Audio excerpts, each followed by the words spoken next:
នារុស្ស៊ីថ្ងៃទី24ខែឧសភាឆ្នាំ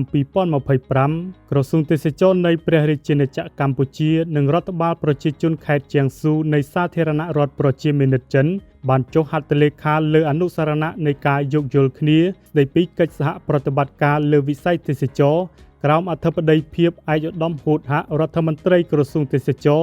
និងឯកឧត្តមស៊ីខុនលីងអភិបាលនៃរដ្ឋបាលប្រជាជនខេត្តជាងស៊ូនៃសាធារណរដ្ឋប្រជាមានិតចិនដែលមានការអញ្ជើញចូលរួមពីថ្នាក់ដឹកនាំនិងមន្ត្រីរាជការក្រសួងទេសចរនិងរដ្ឋបាលប្រជាជនខេត្តជាងស៊ូចំនួន44រូបនៅទីស្តីការក្រសួងទេសចរ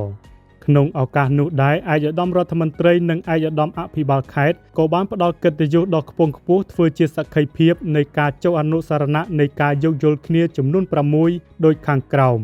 1អនុសារណៈនៃការយោគយល់គ្នាស្ដីពីកិច្ចសហប្រតិបត្តិការទេសចររវាងមន្ទីរទេសចរខេត្តសៀមរាបនិងមន្ទីរវប្បធម៌និងទេសចរខេត្តជាងស៊ូទី2អនុសារណៈនៃការយោគយល់គ្នាស្ដីពីកិច្ចសហប្រតិបត្តិការទេសចររវាងមន្ទីរទេសចរខេត្តព្រះសីហនុនិងមន្ទីរវប្បធម៌និងទេសចរខេត្តជាងស៊ូ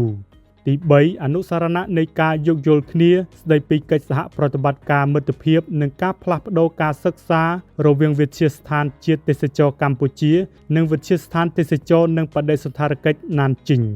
ទី4អនុសារណៈនៃការយោគយល់គ្នារវាងក្រុមហ៊ុន Cha Heng International Cultural Tourism Investment Co Ltd និងក្រុមហ៊ុន Jiangsu Performing Art Group Co Ltdទី5អនុសារណៈនៃការយោគយល់គ្នារវាងសមាគមទេសចរកម្ពុជានិងក្រុមហ៊ុន Two New Corp និងទី6អនុសារណៈនៃការយោគយល់គ្នារវាងសមាគមទេសចរកម្ពុជានិងក្រុមហ៊ុន Nanjing New South Mountain Cultural Tourism Group Co Ltd